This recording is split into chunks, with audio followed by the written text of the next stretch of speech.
everyone for being here. It's lovely to see some smiling faces, those who have their cameras on, and it's great to see people joining from far and wide. We are truly an international community of learners, and that's a wonderful thing. So let's start by making a blessing on Torah study. I'll say it, you can say Amen. Baruch atah Adonai Eloheinu, Ruach ha'olam asher kitshanu b'mitzvotav, v'tzivanu la'asok b'divrei Torah. May it be your will that this Torah is sweet and nourishing for us, that it gives us something to give to others, that it flows through us to the generations to come, to our students, to our children, to our students' and our children's children. May all of them continue to be enwebbed by this mystery of transmission through the ages, through the Torah that flows directly from you, source of life. Baruch atah Adonai hamelamed Torah la'amo Yisrael. Blessed are you, great teacher. So, this is a special Shabbat. Every Shabbat is a special Shabbat, but this Shabbat has a special name. Namely, this Shabbat is known as Shabbat Chazon, which means the Shabbat of vision. It's special for a couple of reasons. One, we're beginning this week with a new book of the Torah. We reach the fifth and final book of the 5 books of Moses, the book of Deuteronomy, which the English name Deuteronomy means the second telling, because in it Moses recaps some of the material thus far, and in Hebrew it's known by the name Devarim, which means either words or things, matters. And we don't have to look at it this very moment, but on the source sheet, which I think Mara's put in the link to the chat, to a Safari source sheet, you will see, thank you, yes, exactly, Jenny, it's Shabbat Hazon. You'll see the very beginning of the book of Deuteronomy, but it also has a special haftarah. The haftarah comes from the very beginning also of a book. It comes from the beginning of the book of Isaiah. Isaiah is one of the what's called the 4 great prophets, meaning it's sort of 50 plus chapters, as opposed to the 12 lesser prophets who have 5, 6, 7 3 to 10 chapters, let's say, each.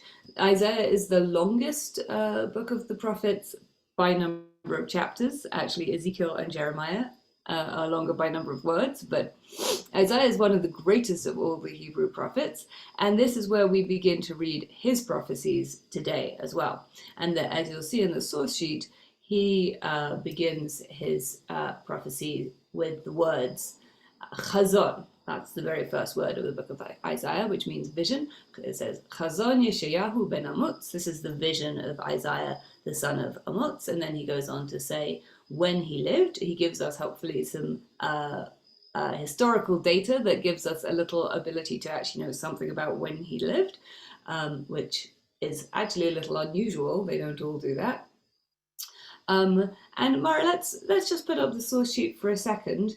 There's an interesting commentary from the rabbis, from Genesis Rabbah. This is the 3rd source. Let's scroll down a little bit to the 3rd source, which says something. Oh, well, let's not this very second, but when you can you alter the layout so that actually I think you can right now. Yeah, can we look at it side by side? Yeah, that's great. Okay.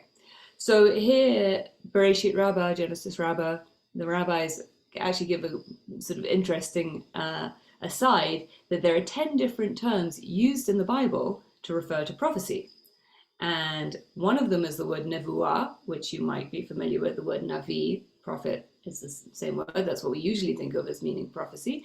But the very second one that they list is chazon. And then they give several more. Hatafah, which means preaching, speech, saying, enjoinder, burden, parable. Burden means, I took up my topic. They often say I took up my masa, my topic.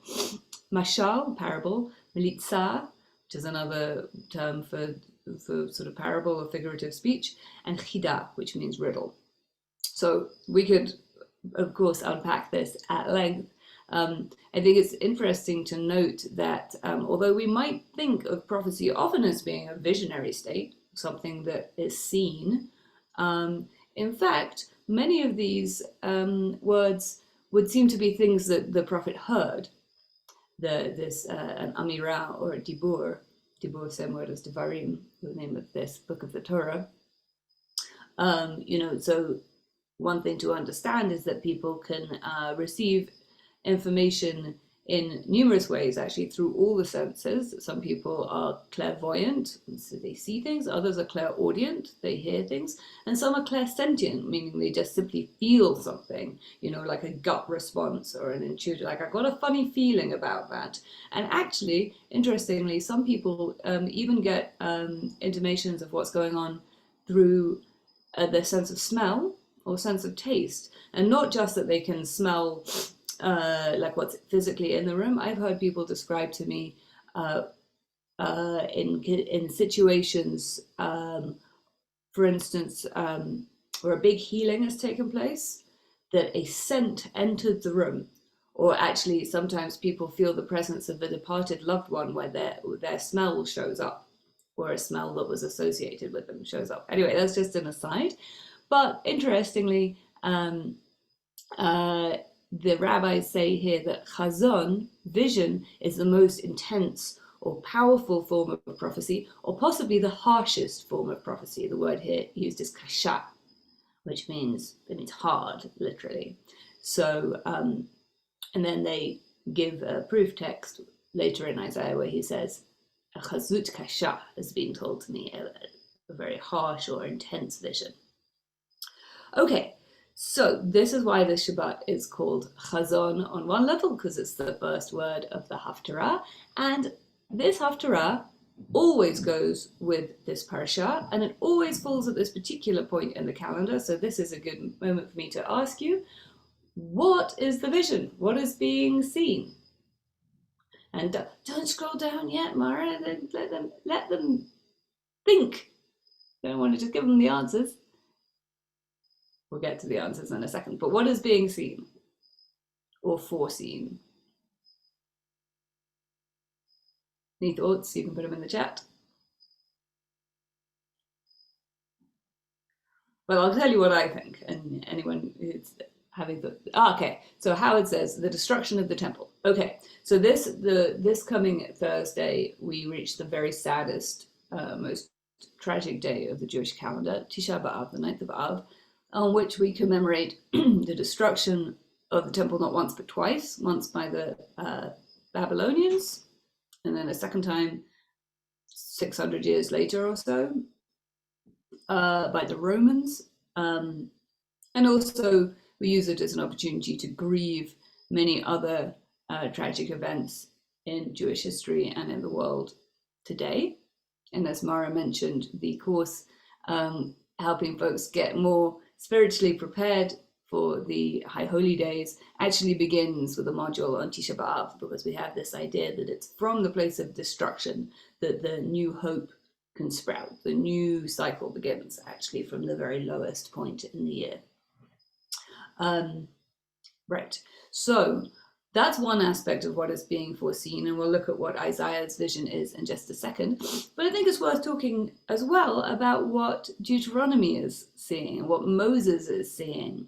So as I mentioned, some of what Devarim, Deuteronomy, does is Moses is looking back at the story thus far, but he's also looking forwards.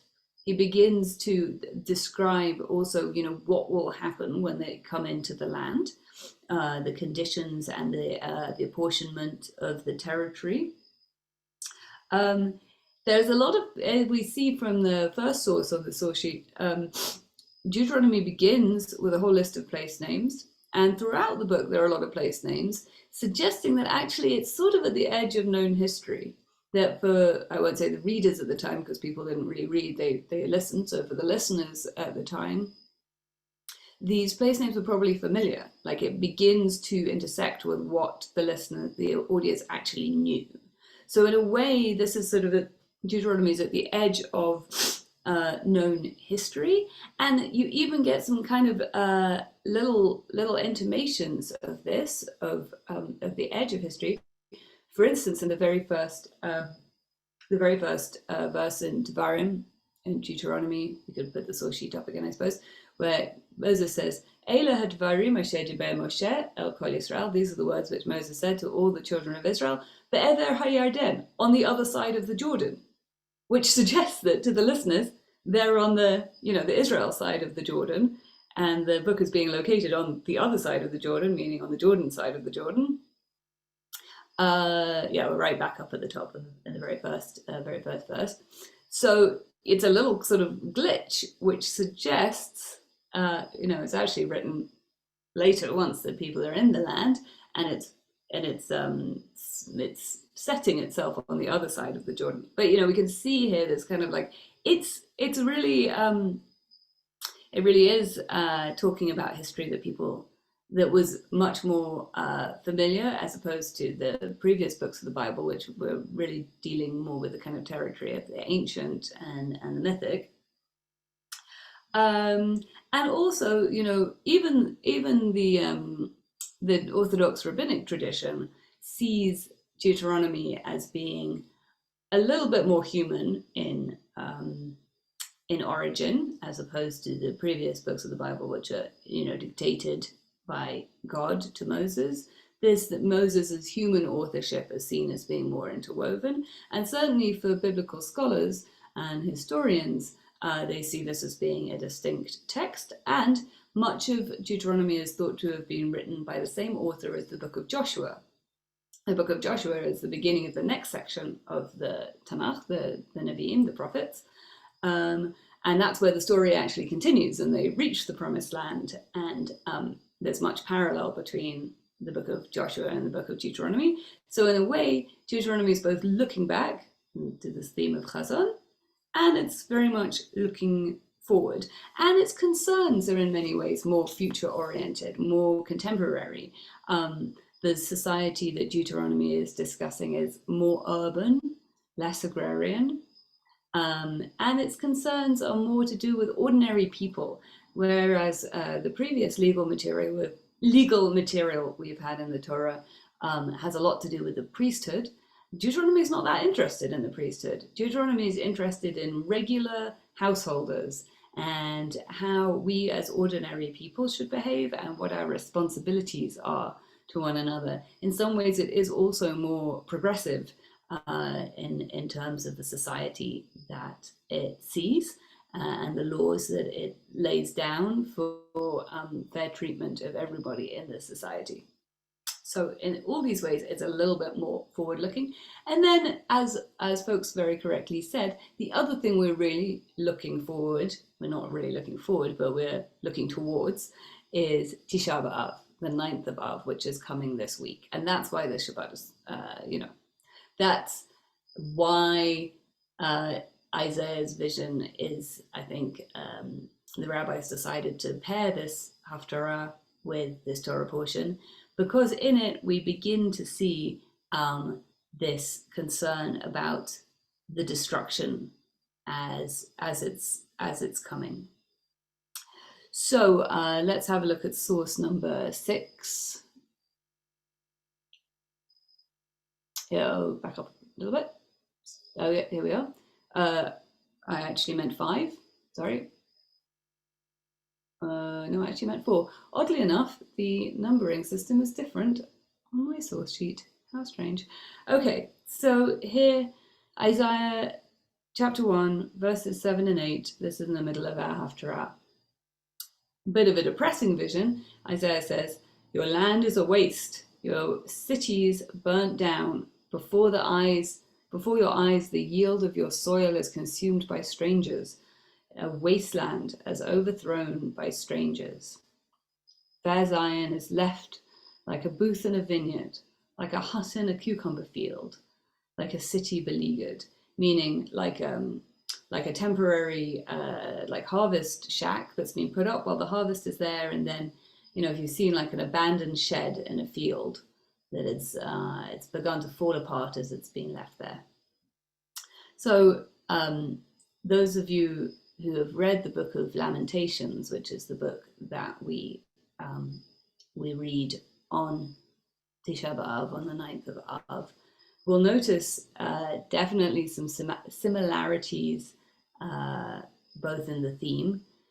Eicha is written after the destruction of the first temple, and in increasingly dramatic and devastating terms describes the destruction of the city and the state of the people as the famine intensifies, as the people are taken into slavery. It's pretty depressing, heartbreaking reading, and we see here a prediction, or possibly a retroactive prediction. We'll talk in a second about when this was written and how it relates to events. And we also see this epithet, which in English the translator renders as fair Zion, beginning of verse 8. In the Hebrew, it's Bat Zion, which means daughter Zion. But anyone who's read the Book of Lamentations will notice that Bat Zion, daughter Zion, or fair Zion, is sort of the personified protagonist. She is the one who has been rejected, who's been desecrated, who has been humiliated. The people as a whole, the place as a whole is personified as this female character, Zion. So let's scroll down a couple sources. We also see here, these three sources here, the word Eicha, which is the Hebrew name for the Book of Lamentations. Each chapter of the Book of Lamentations begins with this word Eicha, which means, Oi, how is it? How has this happened? We see in our Haftarah here, verse 21, Eicha haita lezona, Kirya nemana. How, alas, how has she become like a whore? This faithful city that was filled with justice, where righteousness dwelt, but now murderers. As I said, this is bears a very direct resonance to the book of Eicha that we read later in the week. And we also get a little intimation of this in source 8. Just scroll down a teeny bit, Mara.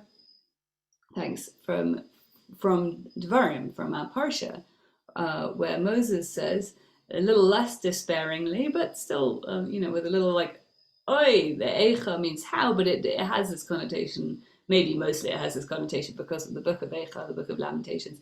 Eicha, how esa levadi? When Moses says, I said to God, I'm just not capable of this degree of responsibility. These people are a lot. It's a lot to handle being sole leader, as Moses is describing how a system of chiefs and lawgivers was set up. Okay, so this is some of the kind of thematic links between the Parsha, the Haftarah, Isaiah, and what we're going to read on Wednesday night, Eicha, the Book of Lamentations. Let's just have a teeny, could scroll down to give us the map. Sorry, I could only get the map to come in rather largely. So we might think, could scroll it down a little bit so we can see some of the green and some of the pink. That's right. So we might think of partly because of our contemporary world, we think of this territory as Israel. But in fact, in ancient times, there were two kingdoms, and it was the northern kingdom, what's here in the map in green, that was the kingdom of Israel. Thanks, exactly. And the southern kingdom was the kingdom of Judah. Actually, this map is a little simplistic. There were, the territory of the Philistines, the territory of the Edomites, etc., had bites out of these territories. But broadly speaking, the upper kingdom, the northern kingdom, was the kingdom of Israel. The pink kingdom is the kingdom of Judah. This becomes especially relevant in the 8th century BCE, and we all have to flip our minds. So remember that the larger numbers were further away than the smaller numbers. The kingdom of Israel, so the northern kingdom, was successfully conquered by the Assyrians in the 8th century, which is when Isaiah begins to, when the material that becomes the book of Isaiah begins to be produced.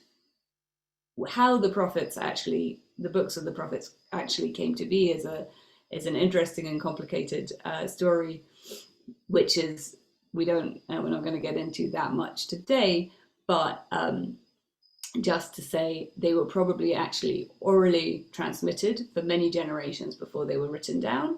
And scholars debate whether the book of Isaiah is the original work of one person, two people, three people, whether they lived one generation apart or more than one generation apart.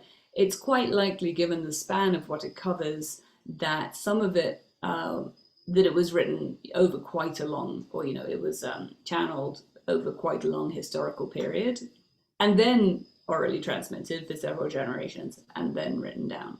So, Mara, if you scroll down a tiny bit, here's, all of this is slightly speculative, but because we do have, Isaiah tells us who was ruling, who were the kings at the time that he was prophesying, and then we have some of that we can sometimes pair, what's the word? We have historical records from other cultures that also give us, enable us to date that to our dating system to some extent. It's not 100% certain, but this is as best as we can figure out. Roughly, Isaiah's prophecies begin in roughly the 740s BCE, and he's correct. There is destruction coming, or possibly, he said this bit later, as if he'd seen it coming, but he correctly foresees that the Assyrian king Shalmaneser V does destroy the northern kingdom. However, if he's predicting the fall of the southern kingdom, the kingdom of Judah, he is incorrect, because the Assyrians tried to take out the southern kingdom, but are successfully repelled. And we have stories in the Book of Kings, repeated in the Book of Chronicles, saying actually there was some miraculous intervention. There's this idea that they were actually laying siege, and that maybe there was, who knows what happened, what is being discussed, but apparently a large number of enemy soldiers died overnight while the siege was taking place, possibly of some disease or something like this, and so the besieging enemy gave up and went home. So to some extent, Isaiah's prophecies are right on point when he foresees the destruction of but actually, if he's foreseeing the destruction of the temple, which is what we think he's talking about, because we read this the week before Tisha B'Av, well, we're commemorating the destruction of the temple, he is like 150 years too early. Yeah, it does get destroyed, but not yet. So I think it's important to say at this point that although we think of prophecy as being predictive, that's what we think of the word prophecy as meaning, for the biblical prophets, it's less about seeing what will be and more about seeing what is. The biblical prophetic tradition is about naming what's really going on in society now, rather than saying this is what's going to happen in the future. And I think, prophets are visionaries, but as we'll see in these themes right here, what they're really remarkable for is the focus on justice, and particularly for the Reform Jewish movement, this prophetic focus on justice has become as central, if not more central, than what other movements of Judaism think of as halakha, the way to walk in the world. For Reform Jews, the way to walk in the world really has to do with social justice more than with ritual observance, and they see themselves, Reform Judaism sees itself as a direct direct heir to the prophetic tradition. So here in our Haftarah, Isaiah says, learn to do good, seek justice, rescue the oppressed, defend the orphan, plead for the widow. This does pick up a theme that we also see a little briefly, but Moses does mention this in the Parashat, in Deuteronomy 1:17. Interestingly, probably just, some people say there's no such thing as coincidence, other people say yes, there is such a thing as coincidence, but the 17th verse of the book, of the first chapter of the book, and in Gematria, in numerology, 17 is the Gematria of the word Tov, which means goodness. So nice little link there. In Deuteronomy, it similarly says, don't be partial in judgment. Literally, don't recognize the faces of people in judgment. Just treat the small and the great alike. Listen to them both. Don't be afraid of either party, for judgment is a divine thing. And anything which is too difficult, you can refer to a higher court. So here, right at the beginning of Deuteronomy, it's a theme that we've seen already earlier in the Torah. This idea of you have to be fair. If you don't have a fair legal system, you don't have a fair society. It has to be the case that whoever is bringing a charge or bringing a case to a court of law, they're going to get a fair hearing, and it's not just going to be a case of the rich and the powerful get away with things because they have bought the court in some way. And I get told off for being political in my Jewish learning spaces, so I won't get too political, but we can see that this has very distinct resonance for our own time, where very frequently those who are poor do not have access to justice, and those who are rich are able to buy their way out of justice or even completely control the mechanisms of justice. The word for justice here is mishpat, which means law. The word mishpat you see it twice in the first line and in the third line, and you also see it in the first line of the Isaiah as well. Okay, in Isaiah, he goes on at rather greater length about this. He in fact says, and Reformed Jews will say, huzzah, I told you so. God says, I don't want sacrifices. I'm not interested in this religious behaviorism and this performative religiosity. Who asked you to come appear before me? Hint, it's in the Torah. I'm not interested in your pilgrimage festivals. I don't want you to bring me offerings. This incense you're burning is disgusting to me. Your new moons and Sabbaths and sacred assemblies. This is repulsive for you to have these holidays where you celebrate how wonderfully religious you are, all while gross injustice continues in your society. Scroll down a teeny bit. Oh, no, not that much. It says, your appointed festivals my soul hates. This is strong language. They've become a burden to me. I am weary of bearing them. When you reach out your hands to me, I shall avert my eyes. Though you wax long in prayer, I shall not listen, for your hands are full of blood. Pretty intense, right? Wash yourselves, make yourselves clean. Remove the evil of your doings from before my eyes. Cease to do evil. And here's this verse we already saw. Learn to do good, seek justice, rescue the oppressed, defend the orphan, plead for the widow. So here, we're really at the beginning of a new emphasis in Tanakh, in the Hebrew Bible, that for all that we've had a lot of ritual instruction thus far, what God really cares about is that we have a society that takes care of people, that has justice, and that the hypocrisy of being apparently religious while in fact being deeply oppressive is something which the prophets say over and over again does not please God, is not what the divine, the being that God does, wants at all, and is apt to make God angry that if we carry on like we're religious and in fact we are doing terrible things, not good, not good. So this, I think, is the beginning of, this is another reason that we call this the visionary Parashat, the Shabbat of vision, because it really begins to vision a new emphasis in society and religion, one that, as I said, is familiar to us. We know this idea that God doesn't just want you to go to synagogue. God wants you to be a good person.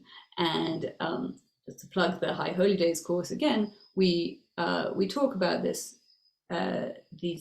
threefold correction of teshuvah, which means doing the inner work, tefillah, which means being like getting ourselves into direct relationship with the source, and tzedakah, which means literally justice. We use it to mean charity or right giving. We redistribute resources so that people have what they need. Okay, and this we say is like the very essence of what we're called to do as we're coming towards the High Holy Days. I think it's also really interesting to notice that these themes that we see, keep the screen and can you scroll down a little? Yeah. So the Haftarah for the Musaf of Yom Kippur itself has very similar themes. Here it's God saying that no, I'm not interested in your Sabbaths and your offerings and your prayers. Here God's saying specifically, I'm not interested in your fasting. Do you think I want you to wear sackcloth and ashes and fast? And you think that that's what's going to please me? No, says God, verse 6 here. This is the fast that I desire, to unlock the fetters of wickedness, to untie the cords of the yoke, to let the oppressed go free, to break off every bond. It is to share your bread with the hungry, and to take the wretched poor into your home. When you see the naked, to clothe them. Finding the thing. And not to ignore your own kin. All right. Okay, so that is a lot that we've looked at thus far. So, Mara, let's take down the source sheet for a second. And folks, what do you think? I see, Rona, you have raised your hand. I don't know if we can unmute you, or maybe you could type into the chat. I'd love to hear people's thoughts. And I also am not able to read the chat while I'm teaching, so forgive me if I'm not answering what you've already said. Rona, are you able to type into the chat, or can we, Mara, maybe we can unmute you? Yes, I did unmute Rona, but not sure if Rona's still there. Okay. Yeah. Is Isaiah prophecy or history? I mean, you could ask that question about the whole Bible. It relates to events that really happened. We don't know is really the short answer. We don't know quite how historical. What other thoughts do folks have about this while I read what you already said?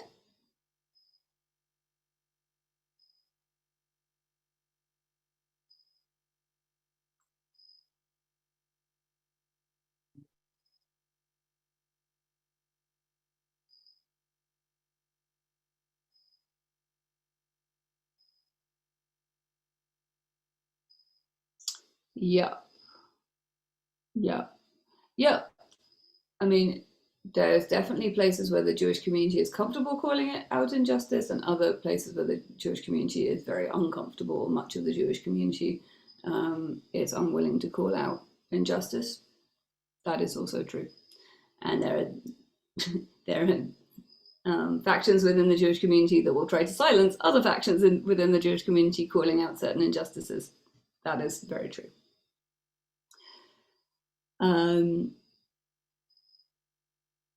And I think Robin says, the most religious communities often excel at organized loving kindness, at least to folks who they consider their own within the community, or perhaps other Jews even who aren't immediate parts of their community. yeah, sometimes people who are very strong in the religious behaviorism are also very, very strong in social justice. And this is true not just in the Jewish community. We're complex people. Community is a complex thing. There are absolutely, hardline evangelical churches who all do wonderful good works. Absolutely. And there are those who are very liberal who do wonderful good works and everything in between. Yeah. So Howard says, it's ironic that we read this portion on Yom Kippur while we're fasting. The rabbis weren't suggesting that we don't fast, but they also wanted us to read this and say, yeah, it's not just about fasting. Or we shouldn't think that because we're fasting, we've done what is being required of us. And I think that is really, this Chazon, this vision is calling us to remember that and it's going to be heard, again, ironically, by the people who do go to synagogue or who do take the time to read the scriptural readings. And it's saying, you guys, don't think that you're off the hook. Don't think that you've done enough because of this. It's about your behavior. It's about how society functions. So one of the things I think is interesting here is that the Chazon, the vision, is seeing all the way through to the end of this cycle, from the point as we're beginning this cycle. And I found out this week, which I think is kind of neat, that this Shabbat is sometimes called the Black Sabbath, whereas Shabbat Shuvah, the Sabbath immediately before Yom Kippur, is called the White Sabbath. This is called the Black Sabbath, which, if anyone is a music fan, may have a sort of funny resonance for you, because this is like this is the lowest. It's pretty dire. We're really foreseeing destruction. That if we don't behave right, say the prophets, God is not going to tolerate us. God is not going to let us keep living our nice, cushy lives. Terrible things are going to happen. And at the same time, we see all the way through to the end of the process where we imagine and anticipate a reconciliation, that whatever terrible things happen, we're still in relationship. And I know we just have a few minutes, but I think let's skip to the very end. Yes, with a little luck, rituals can open your heart and soul. And I think that's the point of them, that we gather in relationship with one another, and we hold one another to account, and we keep reading these teachings. This is a very deep and disturbing text. You can look at it on your own. I thought we might go there, but we don't have time. Sometimes we see terrible things happening in the future, and yet the idea that we keep scrolling, we're going to the very end. The idea that we see them, not quite the very end. Yeah, scroll up a teeny bit. That we're allowed to see them. One source higher up, please. Is reassuring that we're still in relationship in some way, and I think this is a lot of why the prophets were put into the Bible. It's like, okay, these terrible things happen, but at least we knew they were going to happen. We were told they were going to happen, and we were told why they're happening, and that does help people a huge amount to know why terrible things are happening. So then Tivot Shalom is a contemporary Hasidic commentator. He writes in very nice, easy Hebrew, so if you are decently able to read Hebrew, you can read it in the original. This is my translation, however. He takes this idea, which we find in the Palestinian Talmud, that the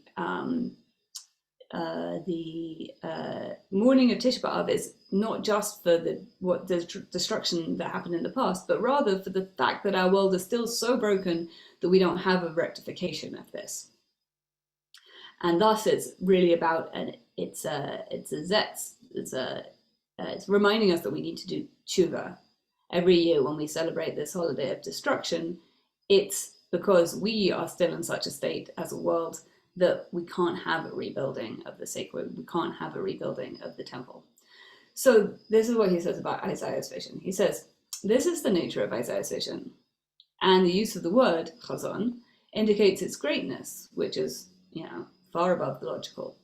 For the vision is thus, as Isaiah says, God has spoken. This is like the second or third verse of the Haftarah. I reared children and I brought them up, and they have rebelled against me. And likewise, he says later, brood of evildoers, depraved children. Now then Tivot Shalom reads this in he flips it. He says, which is to say, even though they've rebelled against me, even though they're depraved, they're still my children. They're my children nonetheless. For Israel are always God's children, or we could say humanity are always God's children, even when we sin. As it says in the Talmud, whether they're acting like God's children or acting like not God's children, they're still called children. Indeed, the holy Apter Rebbe, who's a 19th century Hasidic Rebbe, may his memory be a blessing, used to say that actually this Shabbat is the highest of all the Shabbats of the year. For even in the ultimate darkness of this period of the calendar, the Black Sabbath, we have this Shabbat in which Israel has the revelation of this vision, that we are always God's children. And the wondrous greatness of this vision is that the power of Shabbat itself remains with us, even in the most degraded situations. So here there's a note of comfort that however bad things get, we're still in relationship. We're still figuring it out together. We actually haven't been rejected. We haven't been put out of communion. We're still working the process, and we're still loved and precious to the divine.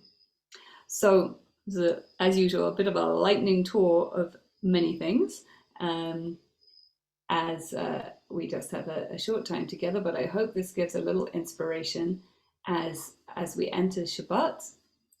There are a couple more sources that you could look at on the sheet that we didn't look at together. But yeah, the one final idea is that with the destruction of the temple, God becomes a little homeless, and God wanders in the world. And that when God is not just, away in a palace somewhere in one particular location, but rather wandering amongst us, God actually becomes more accessible. So I will save Mara the trouble, but could you post the link again? If you sign up for this course, and there's a promotional code. What's the discount that they get? Probably. Should know offhand. I think it's $10. Okay, great. So I think it's $180 before the discount, and then a little discount. In this course, there's a module for each of the steps and stages on our journey of Teshuvah, starting with Tisha B'Av and going all the way through and past Yom Kippur. And for each module, there's not just a video lesson, but also a source sheet with a bunch of material to investigate beyond what's in the lesson, the video lesson. And also, and this is really the bit we're most excited about, a worksheet with some journaling prompts and some suggestions for embodied and interpersonal practices to help you go deeper and experience the High Holy Days cycle in a more transformative, more real, not just religious behaviorism, ritual performance kind of way this year. So I really hope that some folks will feel inspired to take it. And we're very excited to hear feedback because this is the first year we're running this course and we want to make it the very best it can be. So thank you so much, everybody, for joining us for study today. It's really wonderful to get together and learn. And indeed, as somebody says, Shabbat Shalom, children of God. Let's always see the presence of God in one another and in ourselves. Shabbat Shalom. Thank you, everyone. Shabbat Shalom.